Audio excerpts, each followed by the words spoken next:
Assalamualaikum warahmatullahi wabarakatuh. Di sini saya akan menjelaskan tentang metode riset dalam sebuah manajemen media massa. Riset merupakan salah satu kegiatan paling penting dalam sebuah manajemen. Setiap organisasi pasti haruslah melakukan riset terlebih dahulu, apapun itu organisasinya, seperti riset sumber daya alam, riset produksi, dan riset pasar. Biasanya riset tersebut dilakukan organisasi untuk melatih kehandalan organisasi tersebut dalam beroperasi di tengah-tengah masyarakat. Biasanya dilakukan untuk memberikan pelayanan yang terbaik kepada masyarakat tersebut. Kemudian perusahaan media massa pun biasanya secara berkala melakukan riset, mulai dari riset tata letak dan perwajahan dalam media cetak, jenis acara yang paling banyak diminati, khalayak media elektronik, perilaku konsumen media, dan tentu saja riset pasar media. Perusahaan periklanan juga membutuhkan hasil riset, seperti riset stasiun studio yang paling banyak pendengarnya atau koran yang paling banyak tirasnya. Dalam upaya pengembangan produk, organisasi media massa pun kerap melakukan riset. Riset ini biasanya dinamakan lead bank. Hasil lead bank ini biasanya dipergunakan untuk pengemasan informasi dan hiburan yang sesuai dengan keinginan halayaknya. Misalnya, bagaimana liputannya di media cetak setelah stasiun televisi menyiarkan langsung pertandingan sepak bola.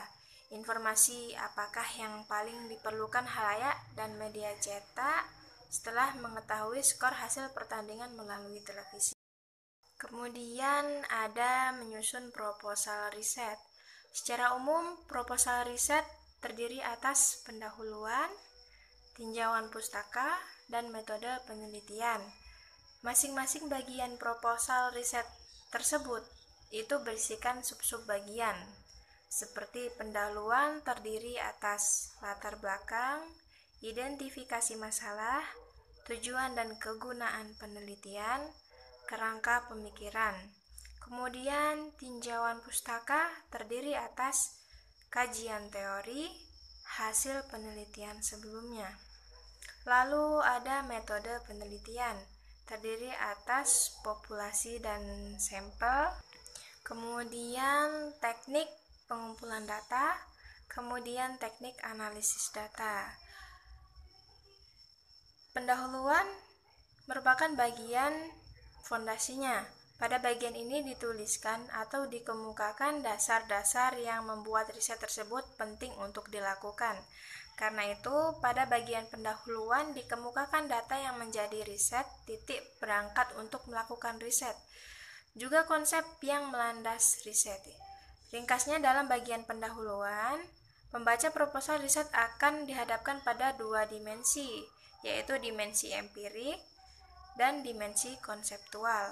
Kemudian dari latar belakang, pada bagian latar belakang ini dituliskan data dan informasi empirik.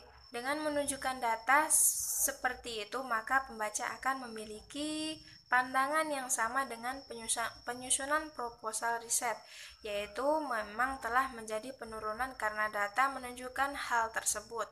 Biasanya data kuantitatif itu dilengkapi juga dengan informasi yang bersifat kualitatif, seperti informasi yang menyatakan bahwa panggilan telepon sejauh ini hanya dilakukan oleh pendengar setia atau pendengar lama, dan tidak ada panggilan telepon dari pendengar baru. Kemudian ada identifikasi masalah. Permasalahan yang dikemukakan pada subbagian latar belakang itu kemudian dirinci pokoknya. Melalui identifikasi masalah ini, kemudian masalah pokok tadi dirinci ke dalam beberapa masalah atau yang biasa dinamakan submasalah. Dengan merinci masalah ke dalam beberapa submasalah berarti kita pun sedang melakukan pembatasan masalah. Karena dalam submasalah itu tercermin juga ruang lingkup untuk cakupan penelitian yang kita lakukan. Kemudian ada tujuan dan kegunaan penelitian. Dalam menuliskan tujuan penelitian, kita biasanya mengubah kalimat pertanyaan pada masalah penelitian dan submasalah menjadi kalimat pertanyaan. Perubahan bentuk kalimat tersebut dilakukan dengan mengganti kata tanya seperti seberapa besar, apa, dan sejauh mana dengan kata-kata untuk mengetahui, untuk mengungkapkan, dan untuk menjelaskan. Dalam penelitian terapan seperti yang kita lakukan, kegunaan penelitian pada umumnya adalah untuk memecahkan masalah yang dihadapi organisasi tersebut.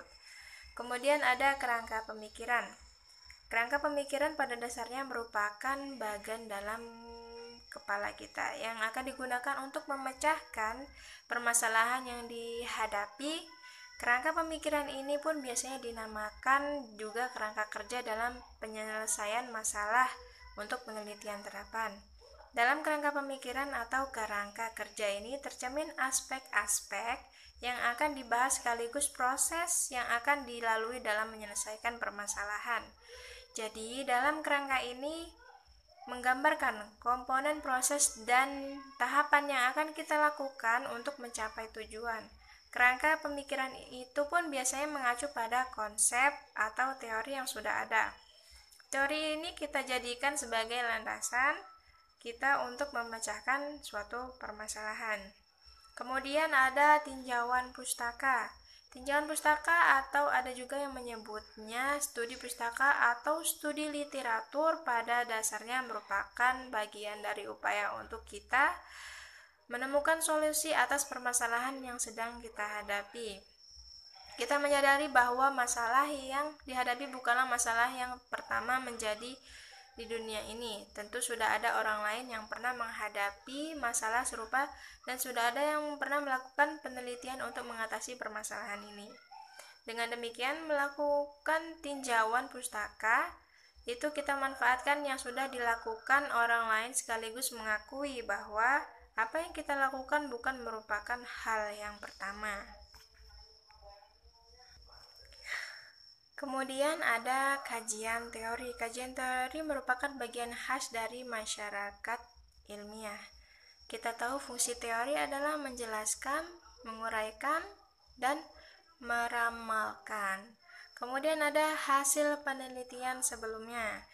Berkaitan dengan tinjauan pustaka ini adalah penelaahan atau mengkaji hasil-hasil penelitian serupa yang sudah dilakukan sebelumnya. Kita melakukan kajian ini untuk memperoleh informasi apa yang dilakukan orang lain dalam memecahkan permasalahan serupa. Dengan demikian kita bisa memperoleh gambaran atau gagasan memecahkan permasalahan yang sedang dihadapi. Kita menghadapi masalah bukan dengan mata tertutup, melainkan dengan mata terbuka dan memiliki peta permasalahan karena informasi yang diperoleh dari penelitian sebelumnya. Kemudian ada metode penelitian, terdiri dari populasi dan sampel. Kemudian teknik pengumpulan data dan teknik analisis.